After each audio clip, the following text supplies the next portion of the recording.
Welcome back, ladies and gentlemen, to the NLC Division 1 Week 2, Day 1 of this week. It's Day 3 in total. It's weird to count it that way. I didn't think about that before I said it. Regardless, though, I'm still Dougling. I'm still joined by Rude, and we have match of the day coming up, Rude. It is Verdant going up against Vanir. Vanir 1-1, Verdant 2-0, but just barely after Tekla pulled off many heroics, stealing many objectives in that game against Natives.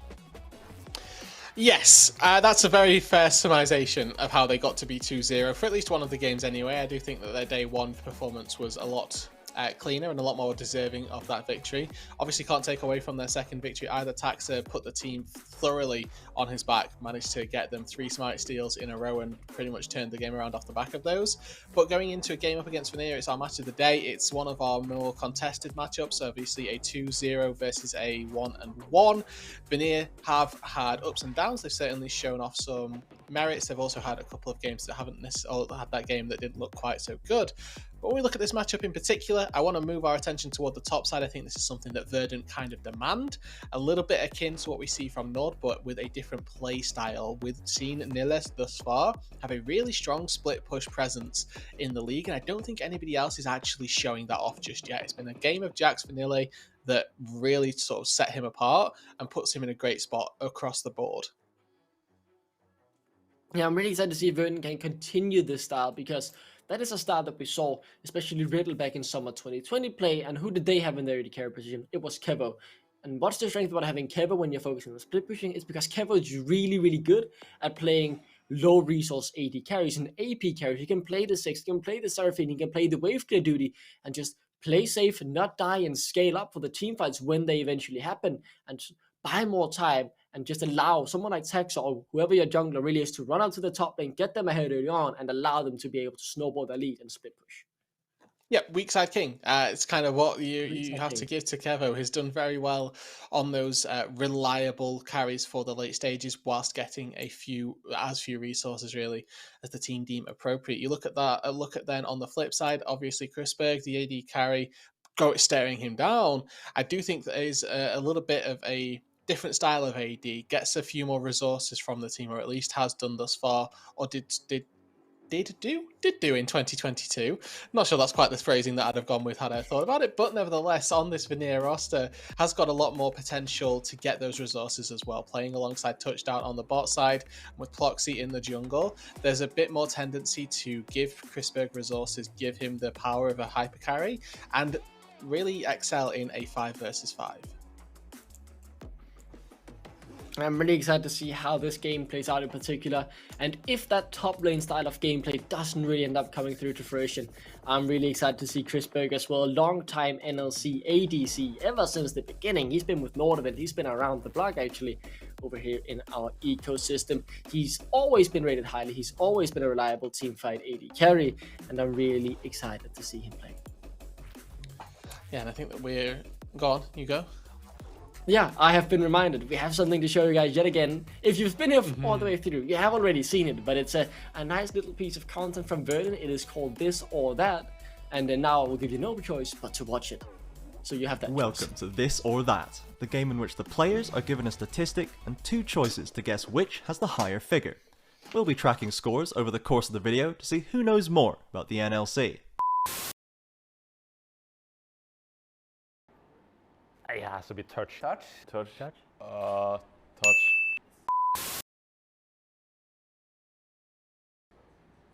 I guess Clay. Me?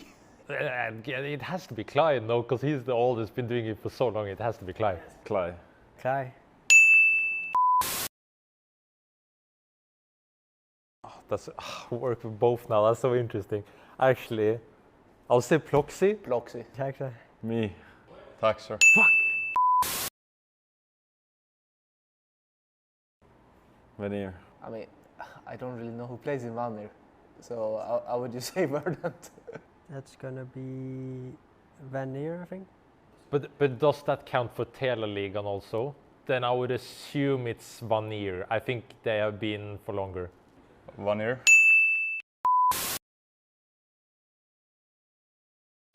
I'd say that's probably pretty close. Is it an edge to Nille? Nile. Nile. Nihus. I would guess Nihus. 42! Holy shit, I need a new top laner. That's me. Hero. Hero. Hero. Hero. He's a Casio one trick. What do you expect?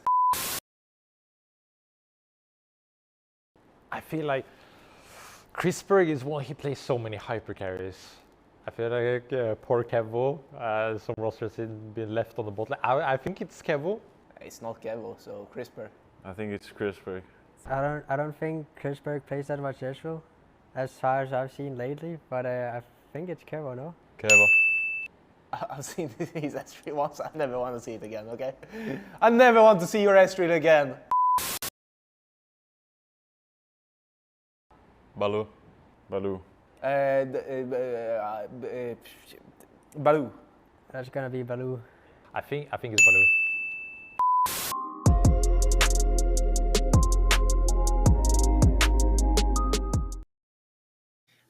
Welcome back, ladies and gentlemen. That was a very nice little video there by Verdant. Now we've seen it once, we've seen it twice, and we are about to see draft thrice for today, as it's the third time we're heading in to that. If I can learn to speak English properly, will take some time, sadly. Regardless, though, it is match of the day, Rude. Verdant on the red side, Vanir on the blue, and we can't see the first pad because something's gone wrong.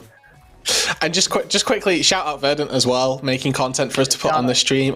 We want all teams to be doing this. Like, just give us an insight. Even just those little videos always give a little bit extra flavor and obviously help you build up the branding. I think that my favorite part of that was that Tom was just big chilling in his chair, looking all professional, and then the rest of the gamers were gamer posturing all over the chairs. Now, we do have a draft. We will move on from the video shout-outs again to another Rise ban, and this just backs up my claim that Game 1 teams were trolling by not picking this champion. You know, another thing, Rude, that backs up your claim is the fact that Verdant like to play split push games, because what are the first two banned from the side of Vanir? Well, it's the Jax and it's the Fiora, so two very strong split pushing champions already removed, while Verdant focus on a much more broader scale, banning things like the Rise, the Karma, and the Maokai. I'm interested by that Karma ban, actually. Karma is one of the few enchanters that really enable you to play split push. It's something that I would have thought that Verdant would like to keep in their wheelhouse. Just with Mantra E, you can get across the side lanes very easily. We do now have a Nami first pick, and this opens up for some weird meta things where we could see Verdant opt into a a Lucian and a Sona if they really wanted to deny the Nami Lucian pairing on the bot side. Sona has been that pickup that some teams have opted for with the Lucian, but it looks like they're going to go a different way here and just give over the Lucian Nami bot lane. And this is going to be one of those questions of Verdant obviously know that they're giving over such a power pick. Do they have the answer ready? Looks like if they're just going to go with Zeri and the Yuumi, they're more than happy to trade the bot lanes. That's really interesting. I'm excited to see how that will end up playing out, as we do have to expect Vanir going for that Lucian Nami. So a very offensive, early game oriented bot lane versus a more scaling oriented in terms of the players as well. Kevo very happy to play the weak side. Chrisberg happy to take up the resource, happy to be the main carrier, and I am excited to see if he can get rolling, as we do expect the Lucian to now get locked in. Otherwise, it will likely be banned in ban phase 2. I mean, the Wukong trade, I think Wukong Vi are trades that teams are just happy to go with these days. You either get the lockdown on a hyper carry or you get the team fight cohesion that a Wukong gives you. I really like Zeri Vi as a pairing. Vi is obviously one of the really good counters to a Zeri, because you can point and click and it doesn't matter how fast she's going. If you're in range, you can lock her down. So when you pair the two together, you're obviously taking it away from the enemy team as well. So jungle and bot lane picked up here seems fairly stock, fairly standard for the NLC thus far. Now we get to see our attention turn toward those side lanes. Normally, again, on 4, we've said it before, but you want to pick up some bans that, so in the lane that you're going to blind pick here, we get to see what Verdant are going to opt into. You've mentioned their split push priority. We've seen it from them in their last couple of games. Camille is still on the board if they want to go for something a bit more split push oriented that hasn't been banned away. And the Akali taken off the board, we could very well see a Sylas as well. Yeah, excited to see if Vanir will look to ban up more top lane champions as well, if they feel like that is important enough to continue to shrink that pool as this ban phase goes on, or if they will be looking to ban away something like the Sylas, as you mentioned. They're holding on for a while, many different choices going through their head. I think that is very clear to say, as they will decide in the last second, taking away a mid laner, but not the Sylas, it's the Azir instead. Already for Vanir, they've got this very strong spiking mid-game composition. One item is their comfort zone right here. Gale Force, Imperial Mandate, Divine Sunderer. On the mythic choice for the 3 champions they've locked in already, they can really go huge at that 12, 13 minute marker, or even earlier if as soon as they reach those ultimates. They've got some crucial spikes that they could hit then around a serrated Dirk plus Sheen off of just first bases. I really like the Vanir early game, and I also like the fact that we're seeing this target from Verdant of the Syndra, because that's another mage that you can play in the mid lane to use priority in the mid lane and generate a lead around the map with it. So getting rid of some of that control in the early stages, something that I'm again quite happy with. Now we get to see what it is that Verdant are going to prioritize. They've already got this fairly scaling centric bot lane. Vi can have some agency in the early stages if they give the tools to the solo lanes. And Cassante, that blind pick for the top side, it's not going to be the split push style that we've seen from Verdant the entire split so far. We get to see a different shade of them now. Yeah, Cassante, very excited to see that. Very strong over in the major regions across the world, but not something we've seen much of here in the NLC. So excited to see how Nila will be whipping that out. Obviously a tank, but a very high skill tank, I think it's fair to say. I don't have the skills to pilot it. These guys probably do though, as it will be the Galio locked in for the mid lane here for Lucas. So a more facilitating roaming mid lane. And I'm hoping for Camille here. Camille Galio, just such an OG combo, right? It's so easy to lock somebody down. You can pair that onto a Zeri and really neutralize the bot lane. Instead, going to be the Gwen here. So doubling down on magic damage. I really don't mind that either. They are sort of pseudo lacking it if they get to the late stages of the game. And this gives them a tool as well for the late game to have a lot of team fight damage. Gwen, a champion that does very well. And we're going to have to wait and see if this one gets locked in. This is a bit of a special, a bit of an old classic for Earl. Let's see. It does There get it locked is. in. I am so excited to see that Erol on his main Cassiopeia. It is absolutely phenomenal. It's the champion he had the breakthrough with over in the Danish league when he got picked up by Masonic for the summer of 2021 Telia Esports Series Denmark. He broke through on that roster that didn't really have as much success as that spring roster, but he got his name out there. He showed the world what he can do, and now he's over in Division 1 for the first time, playing the Cassiopeia. I'm really excited to see how this will be playing out. I mean, a lot of pressure on Vanir just already out of the draft. They have got very strong item spikes on that one item. We go to a late game, they do get outscaled. Zeri Cassiopeia is a front-to-back duo that you really don't tend to be able to match. We saw Siva Zeri Siva Azir rather in the last game, and that's about as good as it gets at getting close to. Cassiopeia is just an AP version of an AD carry. Twin Fang is up every few milliseconds, quite literally, and you can rattle out damage if you're continuously landing those noxious blasts. So if you're looking at this Verdant roster, they're quite happy to take their time, play some slow scaling matchups with this Cassante in the top side to neutralize the power of the Gwen. But if you're Vanir, you really want to be pushing your advantages and making them happen for yourself, because if you don't, the time is ticking. And that's exactly what I'm thinking, right? Because Lucian Nami, very strong in the laning phase. Am I correct to say that will be where we should be expecting most action in the early game? For Pluxy to make his way down bot and try and push that bot lane as far ahead as possible. We're hoping so, or even just getting some early moves, because the Lucian Nami lane has changed a little bit since its inception, right? Early days of Lucian Nami, if we harken our minds back to 2022, not that far back, it was Electrocute Nami, right? And First Strike Lucian. May well still see that First Strike on the Lucian, but we've turned away from Electrocute. It's not as brain dead, honestly, as it used to be. You do have to play a little bit more carefully around this Lucian Nami, but your one item spike is actually incredible. If you get that Gale Force plus Imperial Mandate combo, you just run people down mid lane with a culling and a Gale Force. They cannot get away from you if you stand on a wave. So you want to get the Lucian ahead, accelerate them a little bit further over the course of the AD carry, and hopefully manage to pick somebody off. And already starting off with the longsword in the inventory as well, it's just rushing towards that first item as fast as possible, not feeling like they're going to need the all-in health that the Doran's Blade gives you. So, as we are in for our game of the day, our breath will be held with even more intensity than in the previous ones. If there's one game that has split us casters, it is definitely this one, with Veteran actually predicting that Vanir wins this. How much of this is forgetting to lock in your predictions, and how much of this is just, actual choice? We will never know, I guess, but he has predicted it. Regardless, a little bit of exposing. I am excited. It is what it is. No, I mean, in the case that Verdant win this game, he's then lucky that I exposed the fact that it might have been a mistake, because then, he True. was originally right if he wanted to predict Verdant. I will have done him dirty, though, in the case that Vanir win. And then I'll simply go back, erase that I ever said this, and no one will ever know. It's like, I don't know the movie, but they have this thing where they can erase people's minds. I'll find that thingy, and then I'll do the thing that thingy does, and then I will remove people's minds. Men in Black, thank you, lovely producer. As I finally found out what that movie is called. I'm bad at movie references. We can talk football instead. Okay, sorry. Okay, I've not seen it, but that feels like a popular enough film that you should be able to know that you're referencing it. I'm just gonna say that. Now, I want to draw our attention to this mid lane, as the camera's already over here, but Luke has actually opted for the Ghost this game. On the Galio, typically you see the Teleport and then Spellbook to other spells if you're, really feeling it. But this is Phase Rush plus Ghost on Luca.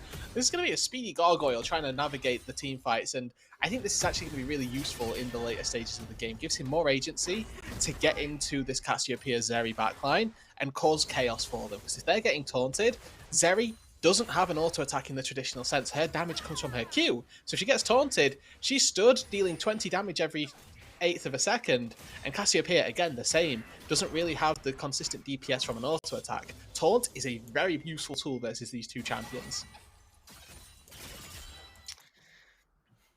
And as we have moved in between the first part of the jungle being cleared, Nilis says, I think you're started bot side. I'm just gonna make sure that your top side will be taken, and if it hasn't, I'll know when you start taking it. So the wall gets placed down, Texa now making his way in towards that bot side of the map.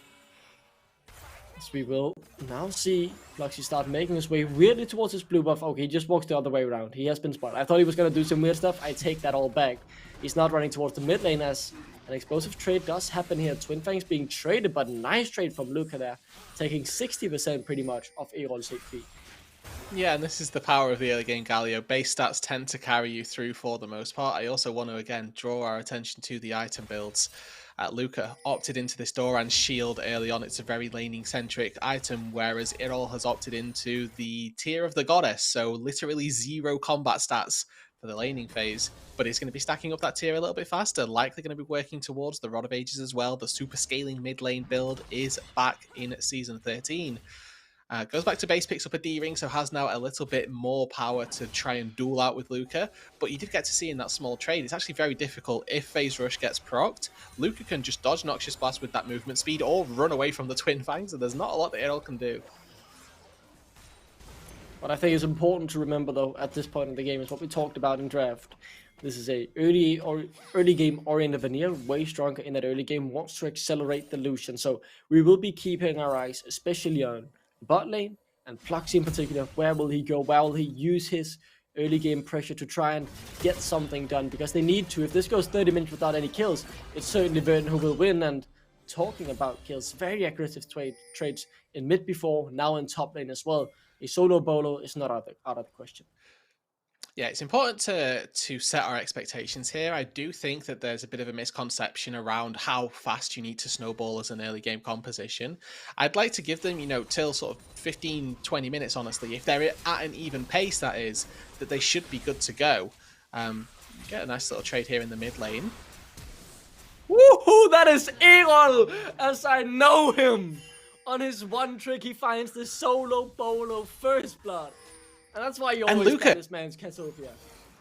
Just disrespecting on the Galio here, has flash ready, but doesn't think that the damage is there. Erol, though, one trick Cassiopeia be dod. He knows his damage. He's going to find the 1v1 if you give it to them. No mana on the Galio, staying around in the laning phase and gets rightfully punished. That was really beautiful. That hit right home in my Danish heart there, Having seen this guy grown up in our own national leagues, moving on to NLC Division 2, he has taken all the steps through the NLC ecosystem, even as the ecosystem was changing around him. Getting to see him in NLC Division 1, having already picked up 2 wins, getting a solo bowler here as well. It's absolutely phenomenal to see for the Danish talent development. And in case movement speed wasn't clearly enough going to be an important statistic, Luca rushes those tier 2 Lucidity boots. So making roams happen now also going to be a lot easier. Your typical play pattern for a Galio is push and roam. You can already see that that is slightly coming to fruition. The second he leaves laning phase up toward that top side, spam pings into the top lane for Nila. Get out of there, buddy. There's a potential Galio about to drop in on your head. And when you've got the ulti there ready to go, you never want to really be messing around with a Galio out on the map. Something that you definitely need to be aware of, as there's also an objective on the map, and with Pluxy being on the top side, it is very understandable. It's actually just feel like he should go for this because it is as free as it gets. Regardless though, he hasn't started it up yet. Will start up clearing out the vision as Pluxy's still on that top side and attacks her instead. Might just look to get the recall off. Neither of the junglers have hit level 6, and that's really a power spike, you know, when ganks just become that bit easier to pull off. I mean, mid is in a really rough spot right now for Vanir. Errol is holding the wave in such a position that he could go and help his jungler if needed, but that also is forcing Luca to use spells to CS. Ploxy's been spotted, but is going to be able to just clone over the wall, make sure that he's not getting caught out by that cease and desist. And that kind of broke the freeze in mid lane. Just that little bit of pressure from Ploxy gives a little bit more resource back to Luca, who, like I say, was in a really rough position. But now that that lane has been pushed out a little bit more, shouldn't be feeling too bad and may start to be able to collect a few more minions again. Let's just take a look at the bot lane now. What has happened? Has that developed any lead or anything in that regard down there? In terms of the level, it is still 5v5. And I can't see the CS. Can you tell me, is there a CS lead? I have a bar blocking it and I can't get it to go away as I started talking. The same bar, don't worry. Yeah, there's a one wave lead at the gone. minute. Thank you. One wave lead that's in favour of Kevo, but I mean that's honestly nothing to really write home about. It's going to get neutralized and ping pong back and forth every now and then. But they are having fairly decent trades as well down on this bot side. The power of First Strike, of course, going to be generating a little bit of gold also. So all told, this bot lane, nothing really to write home about. The only real advantage Duckling is just that first blood. There's a 500 gold gap between the two teams. 400 gold is the exact value of a first blood. So I think that thus far, with a slow-paced game, it's Errol making the difference. And for the rest of Verdant, they're quite happy to just sit back. That, you know, time bomb for Vanir slowly getting closer and closer to wrapping itself up. But this is something that you'll just see always. We've seen it twice already today. Herald spawns and the supports start to roam. We move up toward this top side with our junglers at level 6. And we could very well see a fight up here because it's not just the supports for Verdant. Kevo is here also. Not yet hit level 6. Might look for it on this mid wave to see if they can take a fight here because they don't want to let this Herald go down. So, I should say, a fight very likely. I'm looking at the ultimates. Everything is up for everyone. Same goes for someone else except for Erol, who doesn't have the flash. And it's not him that's caught out, though. It's Texa. And he gets taken down instantly. Culling and needlework has been called as Needle on the backline tries to find something, but instantly gets taken down to 20% as Luca, even through the flash, connects on Kevo and will take him down. Erol running Double on his one taunt. trick. He can't get out. And Needle, the last man standing. And not last man to fall as he barely makes it out. 4 kills for Vanir. Perfect for Vanir. This is exactly what we were talking about. The early game needs to be won by them. The first chance that they get to make a big map move, they do so. Pull all 5 members up to the top side. They match Verdant's AD carry roam with Chrisberg, and they secure themselves 4 kills in the top side. Their champions early on are better, Duckling. We said this for a reason. We made the expectation that they needed to find early leads because their champions were better, and they've shown it right there. Early base damages and the nice layering of CC between Ploxy and Luca, able to take down these 2 hyper carries who don't have the items yet. Yes, Errol has that solo kill in the mid lane, but that's not taking him in suddenly to 4 items on the Casio. It's just got him faster towards a catalyst, which again, as a reminder, is only health and mana, not damage. It is such a important fight there for Vanir to turn the goal lead back in their favor. Really, really crucial as there's still a long time to go before Verdant really come online as Texa, yeah, he can do some early game damage, but it's not anything to really write home about at this point. Drake, though, has been up for a while, and Verdant will see this chance to take it for free. Not going to be contested. Some topside camps that could be traded out onto Taxa, but that doesn't look like it's going to be the case. The real recipient of all the gold in that fight was Lingui. goes back to base, picks himself up the components of a Riftmaker, and is going to be in a very good position to control fights in the late game stage. That sort of one avenue of hope, if we do end up getting to that 40-minute marker, is that Lingui will be able to deal with Kevo and Earl quite sufficiently. Obviously not as easy as just, you know, clicking and hoping. It's going to be a little bit more mechanically intensive versus a Cassio and a Zeri than potentially other less mobile types of champions in those respective roles. But so far, it's been a good start for Vanir. Like I said, we're not expecting it to be, you know, all guns blazing for the first 5 minutes. They bided their time, they found a window where they could get a lead, and they've done exactly that. And that's all they need for now, right? The question is, when can they build on it? Regardless though, wanna zoom out, check the game state, because I'm realizing Crispberg, he has hit his first item, Spike. And it's really, really strong for him, allowing him to almost one-shot someone if the Gale Force connects alongside the slowest Pluxy. Could be looking for something, doesn't know they are there though. When he finds Erol, might find himself intrigued in the opportunity of going forward. And otherwise though, he decides against it, as maybe fearing someone is around. But the tension is definitely rising in this game. I think that is fair to say, as Texa hasn't really been able to find anything in this early game. Yeah, the issue, right, for Vanir is that they always have to keep on winning. The second that they start losing this, it becomes so much harder to come back. Let's see if they can do it in this fight, as someone called Pluxy instantly gets popped. Now Luca running away. He doesn't want any part in this. The ghost is popped, and he just waddles away. Waddle, waddle, waddle. Till the very next day as he gets out alive. That was very weird. Yeah, I mean, he gets out to safety, but burns Ghost, burns ulti, and gets nothing for it, nearly. Be in trouble, doesn't have any magic wishes to deal with the Linguist Needlework as it misses completely. Nice footwork there as the Ghost was forced. Yeah, just a good sidestep for Nilla there. Tries to go one way and throws himself back the other as Lingui launches back that Needlework 3. Nevertheless, a one-out fight on the bot side for Verdant. A bit of a thrown away life, unfortunately, by Plox. He steps too far forward, overestimates the power that the Galio is going to provide him, and underestimates really the amount of brute damage that Taxa and Kevo had in tandem with one another. So a good little bit of recompense there. Kevo finds himself a kill on the enemy jungle, and that's going to help him get to this mythic item and try and, you know, stave off the difference that we're already seeing between these two ADCs, because it is at the minute full Gale Force versus, yes, the tier 2 boots, but a Vamp Scepter and not even a Noon Quiver yet, just those components. Looks like Vanir have been able to force Kevo into this laning phase for so long. There's just been no good base timing, and now taking the first brick down there as well. Vanir are doing a great job through the early stages in these side lanes. A lot of gold into Crispberg's pocket is something he can be very happy about, as Olaf gets popped up here in the top lane. Nile has good damage now, but not many resistances to be proud of. So the fight ends pretty much even without anyone going down. Both have just used TP back as well. That Riftmaker already completed on the top side. You can definitely see the first items coming through just that bit earlier on the side of Vanir on average.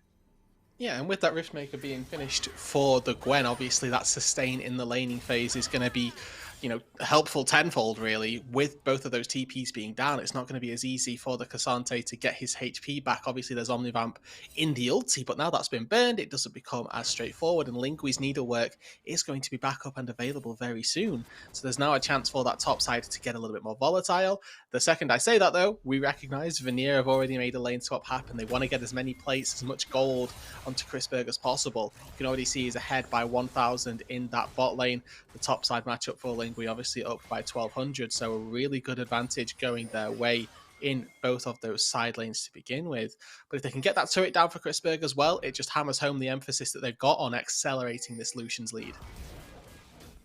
And talking about Crispberg, obviously he will have to survive some stuff being thrown at him this game, as he is the main carry. Lingui obviously able to do a lot of damage as well. I don't want to underestimate that, but someone who's definitely looking to take Crispberg down is Texa, his former teammate on Astralis Talent all throughout 2022. Texa will be very important to keep our eyes on as he looks to lock down Crispberg with Cease and Desist, Wallbreaker, and whatever else he has got in the vault.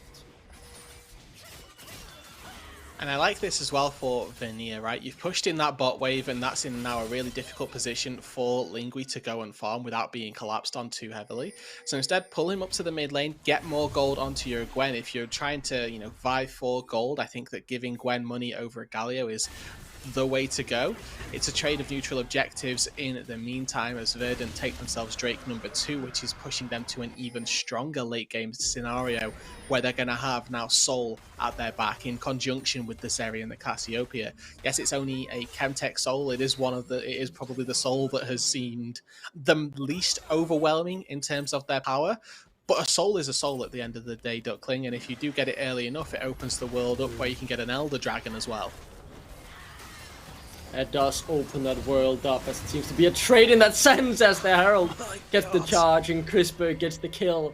A crucial one. Just more gold into this man's pocket, who's already 2,000 gold ahead of his counterpart. Yeah, Lucian hurts, folks.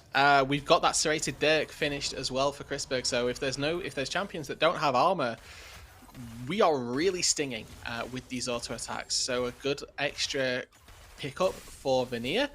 Capitalizing on the overextension of Taxa, tries to go forward with that Vault Breaker and is overzealous in that venture.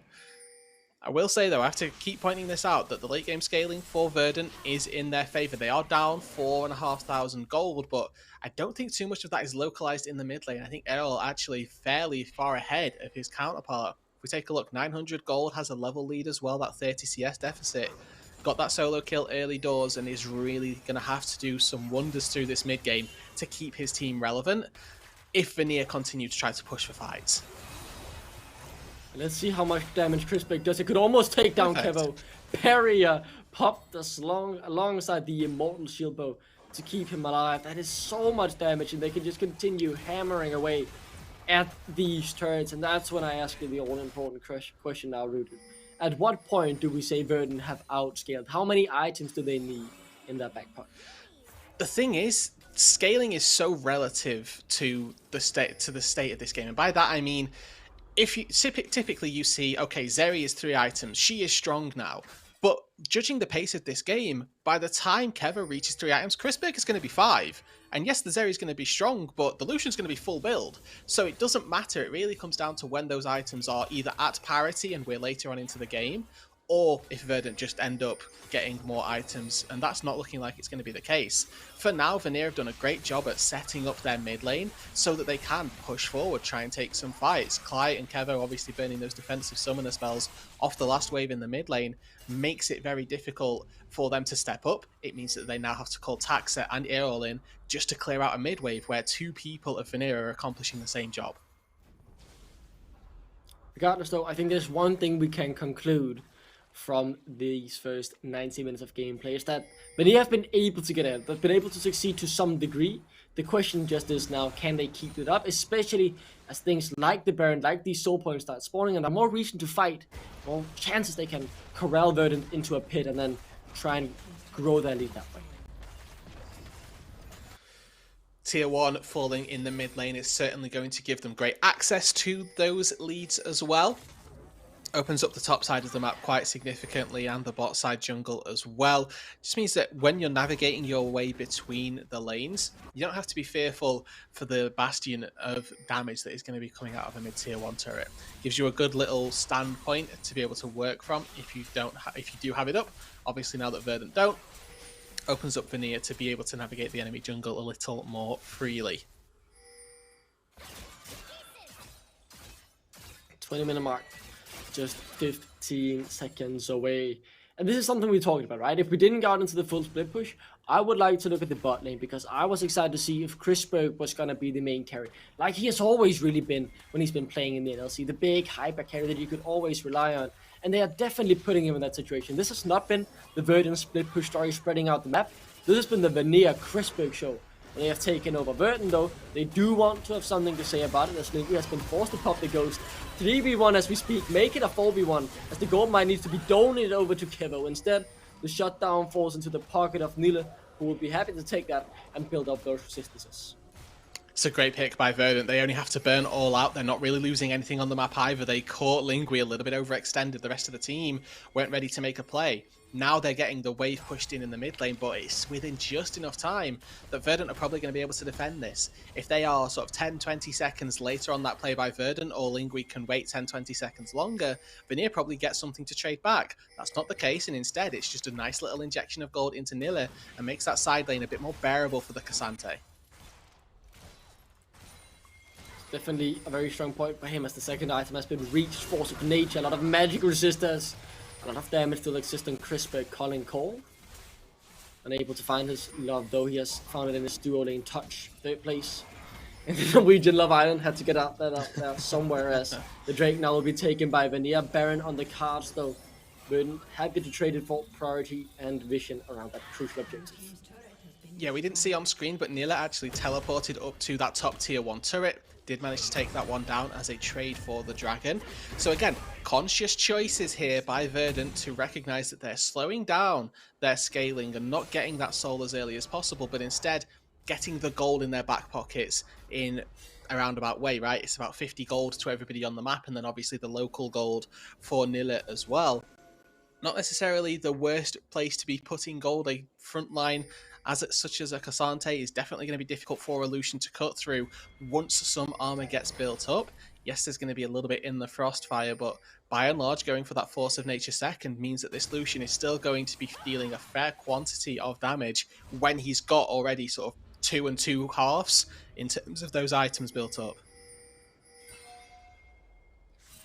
22 minutes, and as you're saying, look at the items. Second item starting to come in for many members. Crisper was slowly getting closer to the third item as well.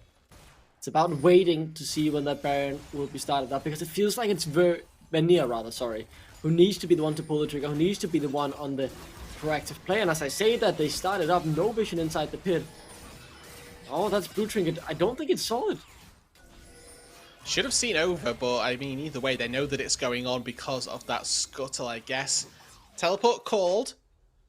Earl forced out and is now, with the team. And I think that's all that Vanir were playing for. They just wanted to make sure that Earl couldn't be that potent side lane menace and continually chase them down if they were looking for something up on this top side.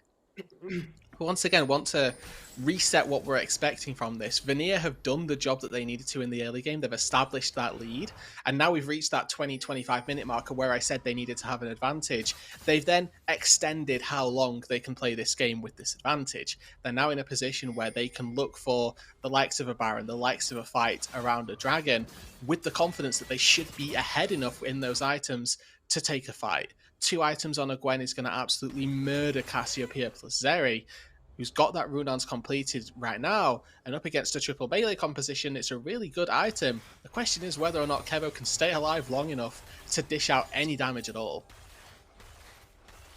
Baron might already be started. At the very least, vision is getting into the favor of Vanir, as it is Crisper who now moves towards the top lane instead of starting it up. 3 items now on him. Infinity Edge. That is so much damage in his back pocket. It is him who we will be keeping our eyes on alongside Lingui as they now start up this Baron. Verdant, they know it. Such a good timing as well, right? Vanir recognised we have 3 items on our AD carry. We have to fight now. Crisberg sold the serrated Dirk to make this happen. Hasn't finished tier 2 boots. This is the fastest 3 item spike you'll see for an AD carry. Verdant, they want the fight, but they need to stop Vanir on the Baron first of all. Nilla is here. He's got Ghost ready, all out as well. Taxa made 3 steals against Native when they played against them last Wednesday. He needs to pull one out here as well. 2.8 on the Baron, but that's not what matters right now. He needs to get out there. He could be bursted down as Crisper, forced to cleanse, forced to flash, and Taxa needs to get back in, and he does it again. 4 steals in 1 week. Are you kidding me? Taxa cannot be allowed anywhere near these objective pits. This is turning the game entirely. Not just because Verdant now have this Baron to potentially reclaim some gold on the map, but Vanir's whole way to close out the game is just gone.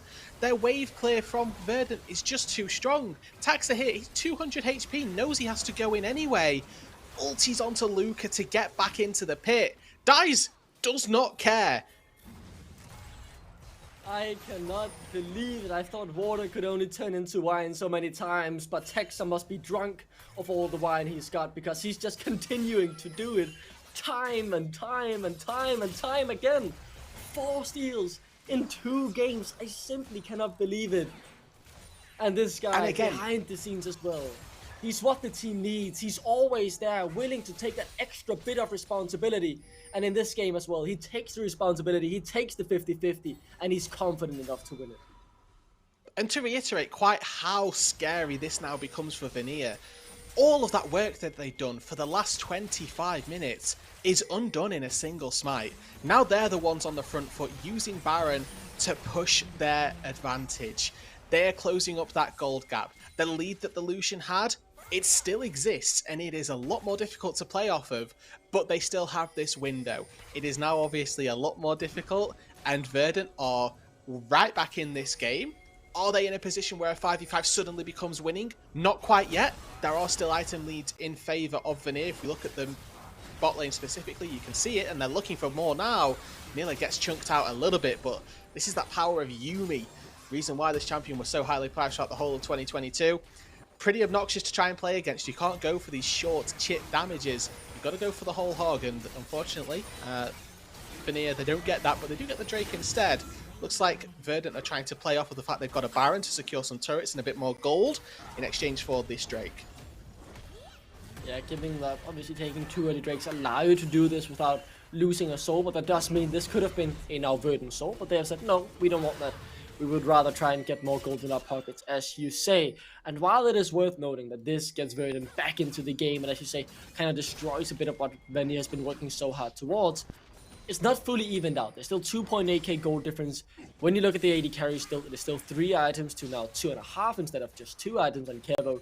But they still have leads on where Vanir really need these leads. So Vanir, not out of it, as you also said, but the game just becomes so much harder, right?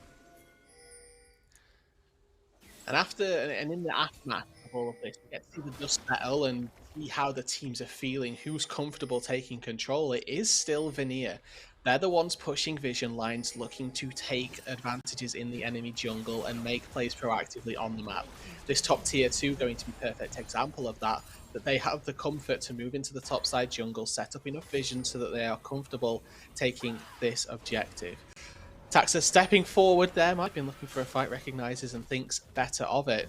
But it's all been a trade. Nilla on the bot side of as this Cassante gets a turret back for himself. Obviously a tier 2 for a tier 1 in a side lane. That is a positive trade for Vanir just in terms of raw gold.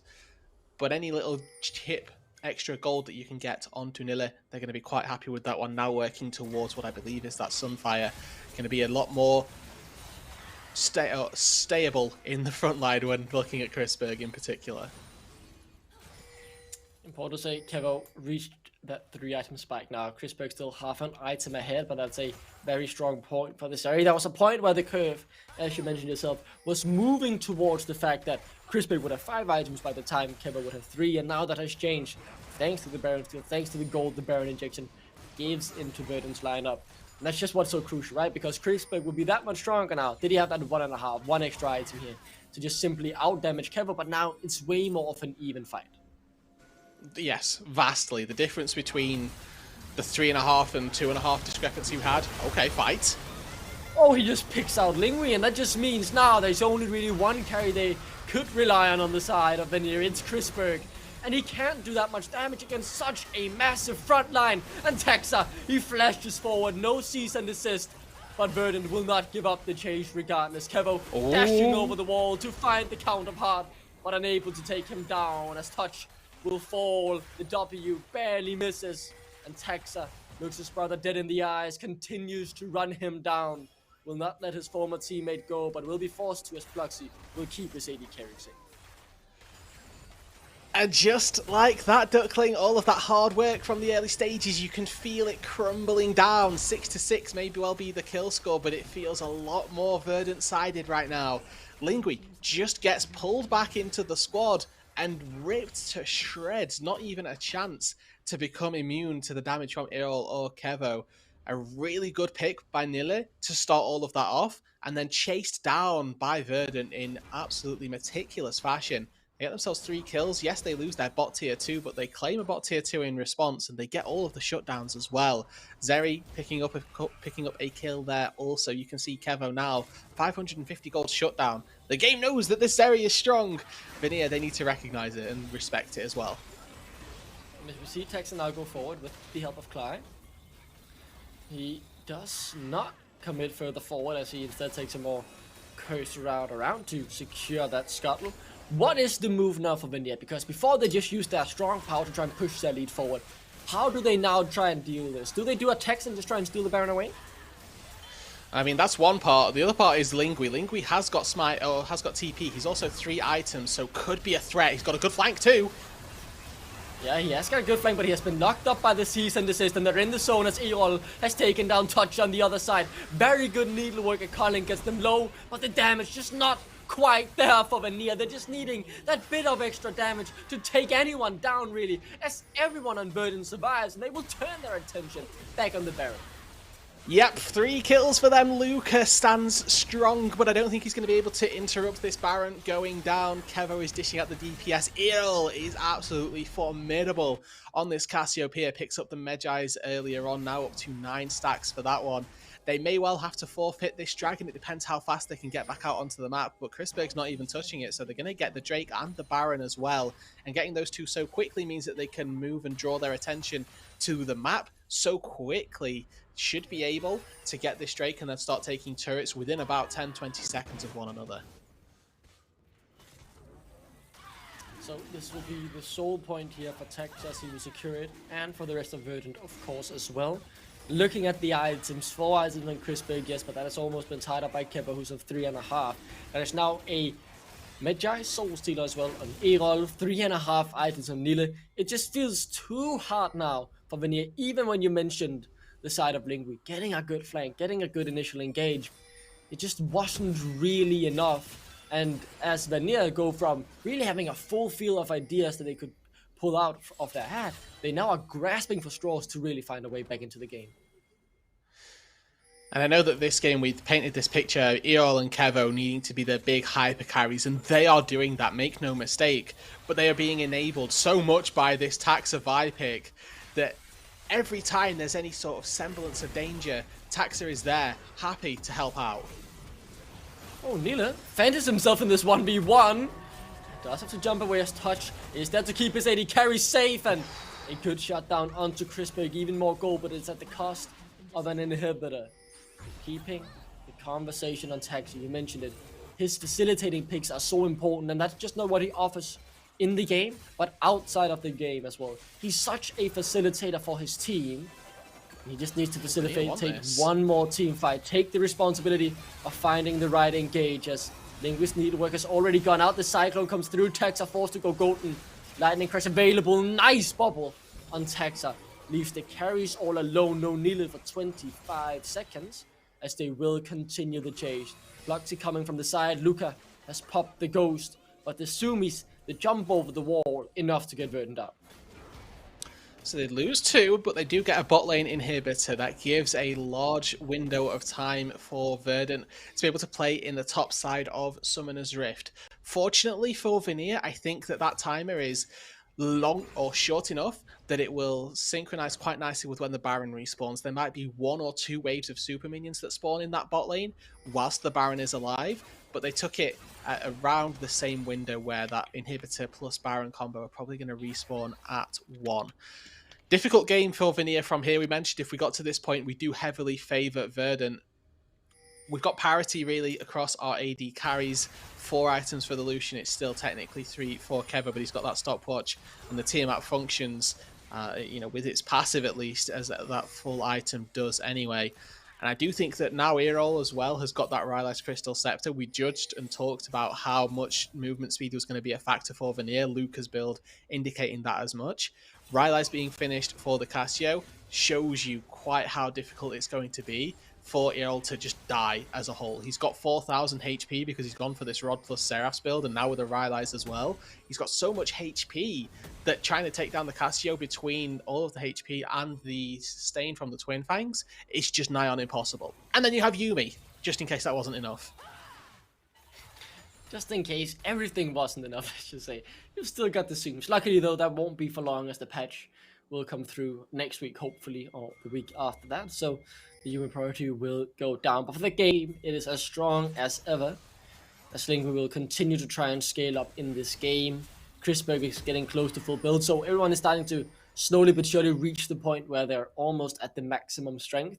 And then, as you said earlier, it's just about who is outscaled, and very often you would take a Sari Cassiopeia against a Galio and a Lucian. I mean, I know what I would take 40 minutes into the game every single time. And I will say, there might be a chance for Chrisberg to find the fight. It's just not even close how much damage these are going to do. And, you know, Galio is so cooldown reliant as well. That's why he doesn't particularly do too well as the short range. Lucian is, again, just a bit too short range to be able to function so well. If you dash in and get caught out, you're just dead. And even though you can get that cooldown up very quickly, it's so difficult to play late game fights. A little taunt on Nile, but sadly a taunt on Nile means absolutely nothing. And as long as he hasn't popped the all out, he's very, very tanky as Chrisberg. Now goes forward, calling pop. Gale Force still available though. Needlework also used 2 massive cooldowns, 3 with a tidal wave, without really finding anything. A bit of damage onto Nile, but nothing really to write home about. Baron though in 50 seconds, Soul in 30. I get to see what Verdant are going to prioritize. This Hextech Soul would be very useful for them, and I think that when you've got so much HP as well, that Hextech Soul does increase in value. When you've got that 50% threshold and you have, you know, more health to make the most of it, got to realize that that Hextech Soul isn't necessarily, you know, the worst thing that you could have to come by.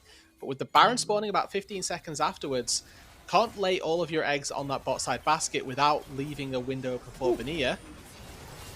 Oh, Chrisberg dashing forward yet again though. It's onto Nile, who takes quite a while to take down Chrisberg, trying to hit onto the backline, but he's simply unable to. Lingui though has found the flank onto Erol. He's down to half, but look at Kevo, the lightning crash is just stacking up and he's taking everyone down. He's taking names as he looks to push forward. Chrisberg unable to deal the damage that's needed to take anyone down. And now it's Kevo who flashes forward onto Lingui to take him down. It's the soul for Verdant. And Vanir tries to hold on. We asked what they valued Duckling. It's the Drake, it's the fight. It doesn't matter what they value. Anything they go for, they can take. They have outscaled Vanir now. And even though Lingui found access to it all, he had so much HP, the lifeline as well from the Seraphs, the rebuilt Seraphs, the reworked item. All too much. We got to see Lingui get flashed on as well at the end. A mid inhibitor does stay firm, but that Baron is going to go down as well. And when you've got the Soul at your back as well, this game is looking very difficult for Vanir. No steals this time for Taxa, but he should just be able to claim this one easily. I mean, he's already made the one steal that was necessary. The goal lead might be slight, but it's enough to really feel when the team fights happen. What really surprised me in that fight was Chrisberg. He dashed forward a couple of times to hit on the important carries, but they're just so tanky. They are so goddamn tanky that he got the auto attacks on Erol, auto attacks on Kevo, but it just didn't matter because they have so much HP. And he's, on the other hand, squishy as anything, so he just melts like paper as soon as he really steps up to any of them. This should just be the final charge for Verdant. They've got Soul, they've got Baron, there are 2 exposed inhibitors. They don't need to play with this top wave. I think that it is pushing in towards them as well. So if they take a little bit too much time here, they've got a good enough window to play toward that top side as well. But with the champions they've got and the lead that they have, they can probably brute force this as a 5 versus 5. Looks like they're going to play with a bit more respect. They do need to do their due diligence, make sure that Lingui and Floxy aren't getting god tier flanks on them to find that 1% team fight, because that's what it is right now. Vanir, they are such a compositional deficit that they need the godliest angle for flanks in order to win a fight. Oh, Lingui on the flank yet again. Maybe this time something different will happen as Taxa actually takes a good amount of damage, but it's only Taxa. He's a tank. We need to hit onto the carries, guys, if Vanir wants any chance to turn this around. But it's just not really possible as they continue walking forward, continue owning the whole map, the whole base of Vanir, as they get pushed further and further into their base. Both inhibitors down, and now once again, When you've got this much control over the map, the rest of the game becomes fairly fundamental for you to play out. You can see they're going to reset, make sure that they're not giving any window for Vanir to get back into this game, go back up to the top side and try and secure that third and final inhibitor. They can use the waves in mid lane, the super minions in bot lane as well, to act as extra members that are going to demand attention from Vanir. And when those members of Vanir go to answer the waves, they can force a fight. Nilla, Taxa, they've got enough HP, enough durability between the two of them to tank up a turret for long enough for Irol and Kevo to deal the damage. I just have one very blunt question, Rude. Is there in any way enough damage on Vanir that they can actually win a team fight? It's so difficult. I honestly don't know. They've got to go through Hextech, Chemtech Soul as well. Yeah, let's see them try though, as Irol does get forced into the GA, but Kevo is still full HP. Irol though getting lower and lower. He might actually get taken down. He is, but Kevo is still full HP with the lightning crash. But actually everyone on Vanir is going golden and buying time. No one is dead until Luca finally falls. Rather, sorry, it's Pluxy in the front line. It's a 1-for-1 jungle for mid, but it's still Verdant pushing forward. And they've got the Baron at their backs as well. Waves in mid, waves in bot. They're going to crash soon. Verdant, this is a waiting game. If they just stick around and wait for those super juiced up waves to crash, they'd be okay. But fortunately, Vanir, they took the initiative. They knew they had to find a fight before those big super minions hit their base. They've done exactly that, and now they're going to get another reprieve. Another great engage, honestly, coming through from Ploxy. They're playing at such a disadvantage from their composition that the fact that they get a 1-for-1 out of this is testament to how well Vanir have been playing. But Verdant, stalwart in their 5-man, stood together, stood strong, and they were able to push forward and take more from that fight. This game, man, Rude. It's been a long one, 42 minutes, and it's just mainly eyes on the AD carries at this point. Irol has a lot to offer as well, and Chris Berg, he tries as hard as his team continues to scale towards full build. Linkwe starting to do more damage. Luca starting to add a bit of damage as well. Let's be completely fair, but my eyes, Rude, and what I think we should be building towards now for the next 1 minute is either a fight before that or the Elder Drake, because a flip around Elder could change the whole game. It really can, and that's when your smites do become so important. Chris Berg has actually opted into the Cassiopeia passive this game, sold his boots to go for 6 full items. Doesn't need those Lucidity boots anymore. He's going to be relying on the damage that these are providing. Yeah, very good damage onto Taxa, as you say that. Already going into the GA. Linkwe still has the needlework available. Taunted, not as soon as he comes up, but still gets taken down. Chris Berg down to half on the backline though, and he jumps away. Eyes on Kevo in the front line, and he does not care. No one can touch this man as he finds a double kill. He can look for more. It's not a triple. It's secured by Nilla, as they will run down the rest of Vanir, right down mid lane, and look for the game. And once again, it's Taxa recognizing how to win games of League of Legends, throws his life away so that Kevo and Irol have the freest time in the world. Nile as well, causing all sorts of disruption, takes Chris Berg to the Nether Realm on the other side of the wall. Now Linkwe, the last carry left for Vanir, accompanied by Touch. They're waiting for a wave here, Verdant, and they've got 25 seconds before any respawns come through. This should just be the game, unless Linkwe can pull out a miracle. See what happens. The needlework is available. It's good damage, but you're throwing it on the wave, and he's grounded inside the hell open mist. The base is open. It took 44 minutes, but Verdant will stay undefeated and win the match of the day. And a hard-fought victory it was for them as well, pretty much on script, and I think that both of these teams did a very good job at playing to what they needed to. The early game was great from Vanir, they got that lead, but Verdant in the late game, mwah, chef's kiss, stealing that Baron and making a play happen, gorgeous. So, you know the question, Rude. Who was the MVP of that game? This one's hard, Are we judging on... if we give it to who won the game for Verdant, it is Taxa, unequivocally. And I think I have to do that. I think I have to give it to Taxa because there were so many little things that we caught that maybe we didn't get to see on broadcast that I'd seen and recognized. First of all, obviously the Baron steal. Rule number 1, right, is that he got the Baron and turned the game on its head. The second part as well is when we mention that there's a godly flank coming through from the top lane on this Gwen. Taxa immediately recognizes it, throws his body into the Gwen, Vi ult comes through, and it allows for the rest of Verdant to take down to take down the flanking angle. And it's those small little decisions that allowed for Kevo to look so supreme on the Zeri, because he was just never touched, because the front line was doing what they needed to. And that is what I really, really like about Tex. Having seen this guy work behind the scenes as well for Horseman when he became an NLC champion with Tricked, he is such a facilitator both in and out of the game. He does not care how good his score, how good his KDA looks. He knows what the team needs at this specific moment, and he will give it regardless of what it costs to his KDA or whatever. He really does not care as long as it's best for the team. And such a guy is often rare to come about in League of Legends, I will say. Someone who's just unequivocally doesn't care about themselves. The team comes first, whatever it takes. And I really, really do admire that.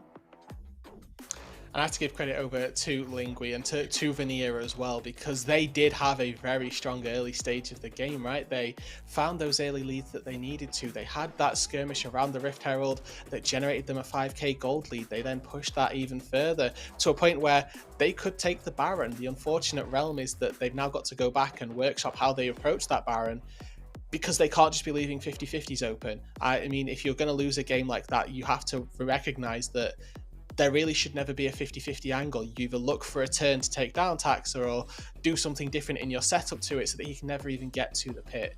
There's a lot of things that they can look back and learn from, but I do think that, again, props are deserved to go to Vanir, because they had all the tools in place, just that execution is still a little bit lacking. So, Verdant now 3-0. We have two other teams, Nord 3-0, and it's Riddle 3-0. I had to remember that for a second. It's been a long day already.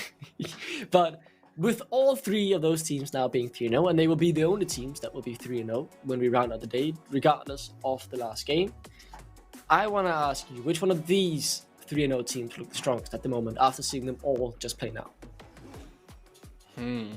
That's a good question. I think thus far has to go to Riddle. In terms of the compositions, they were the most strategic about how they approached their composition, right? They had this really scaling centric composition where they didn't have to play too much to an early game, and as such they didn't. They just sort of played reserved, answered what happened on the map appropriately, never fell too far behind that they couldn't come back, and then all of a sudden just exploded with a late game team fight.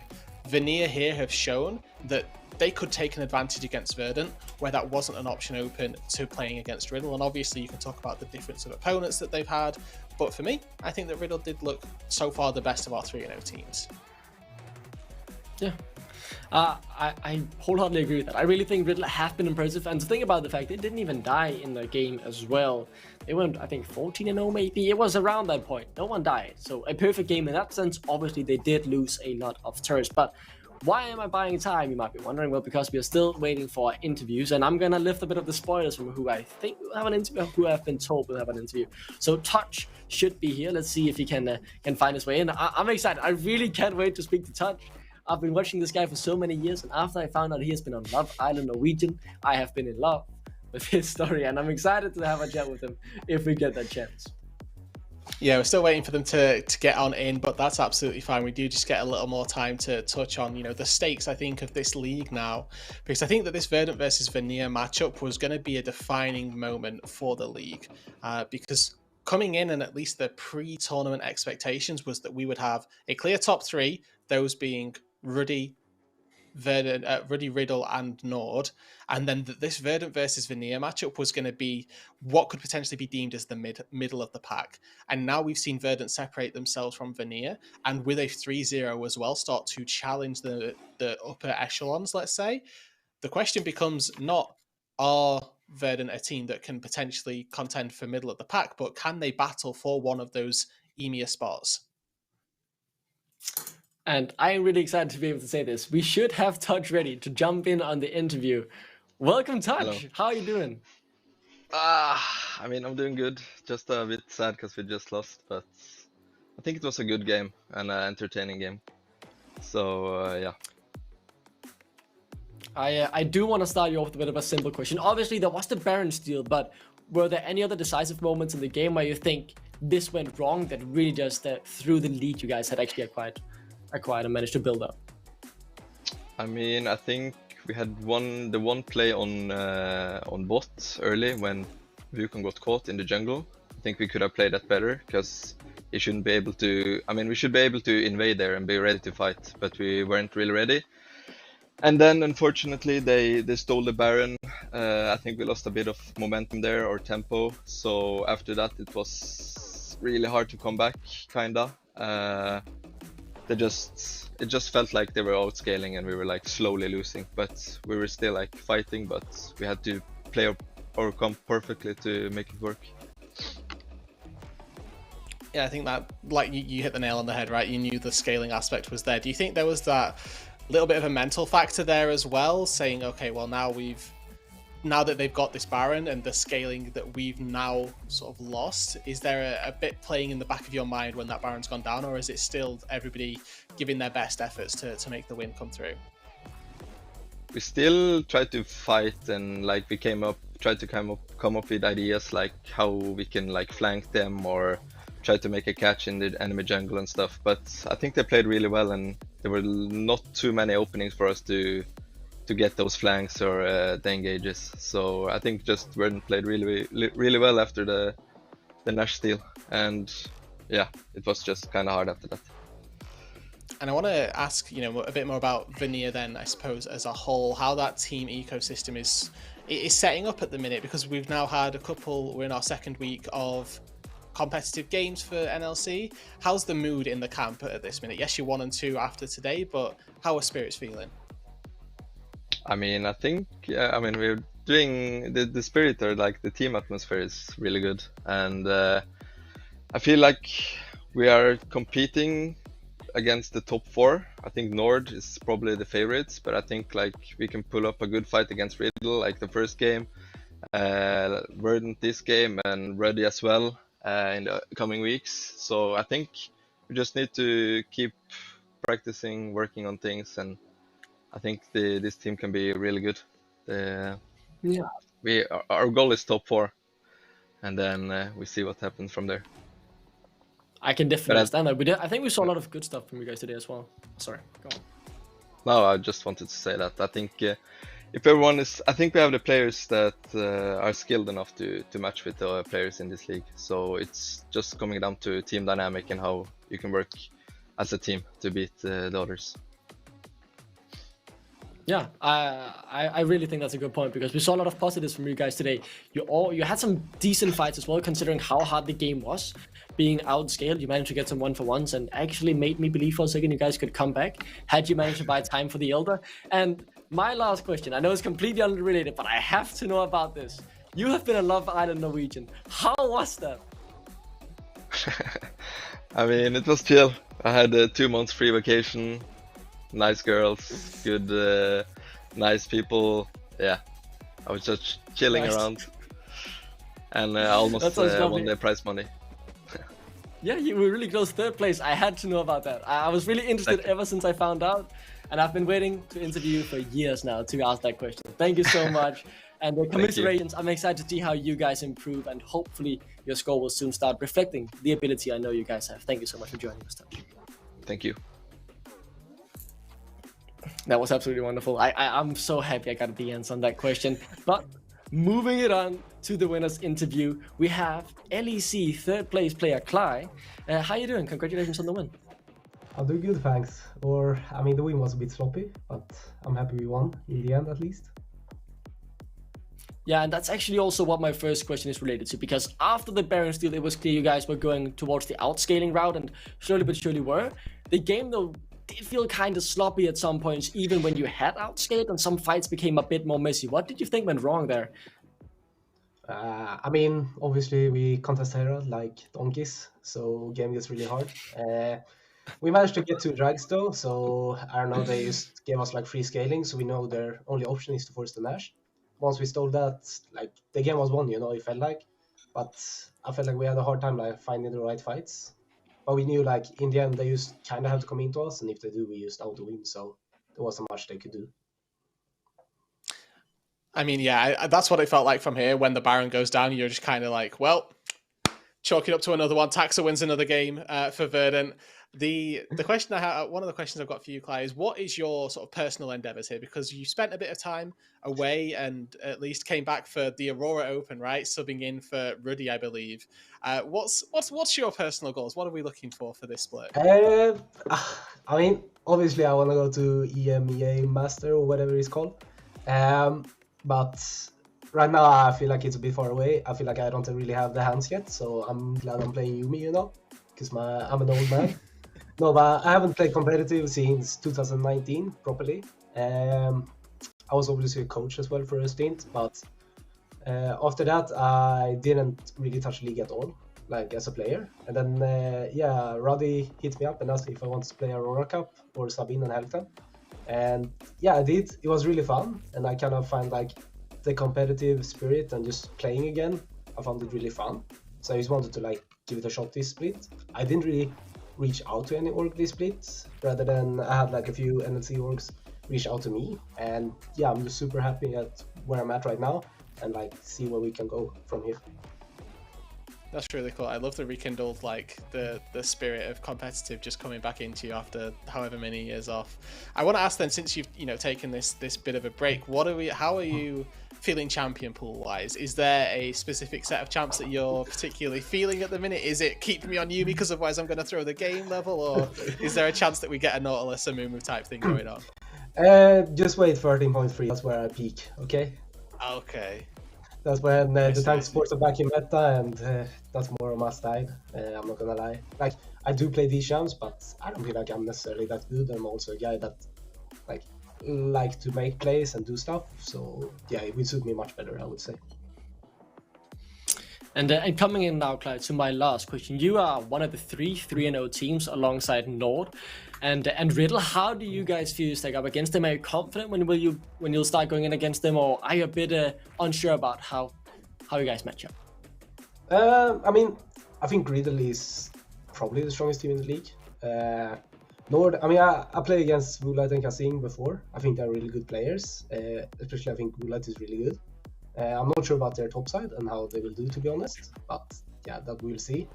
For us, I feel like we've struggled quite a bit in scrims and officials. Like, we haven't really been too clean, but you see glimpses of hopes here and there, you know. But it's just about slow and steady race. We're not in a rush. We're pretty confident that we will make playoffs, and then just take it from there. And by now, it's just finding what fits us, like finding our groove, you know, and find like a communication style that fits us. Because I feel like me and Taxa both have ideas. Sometimes we do different ideas, and yeah, it's not the greatest. But it's a good chemistry to have, because I feel like he's a chill dude, really easy to work with, and yeah, I hope I'm not the hardest to work with, so it shouldn't be an issue. No, that sounds really good. It has definitely been exciting watching you guys. As you say, it hasn't been the cleanest, but it's definitely been entertaining to watch. Let me tell you that. All the best moving forward, Clyde. I'm excited to see how your team stacks up when we reach the playoffs and see how far you guys can go. Thank you so much, and have a good evening. Thank you. You too. And with that, we go back to you and me, Rude, yet again, just for a couple of seconds, because we are throwing it to a break. We have one last game coming up, and this will be Ruddy Esports looking to improve their score to 2-1, and Natives are still looking for their first one. We'll find out who will be able to make their dreams come true right after this break.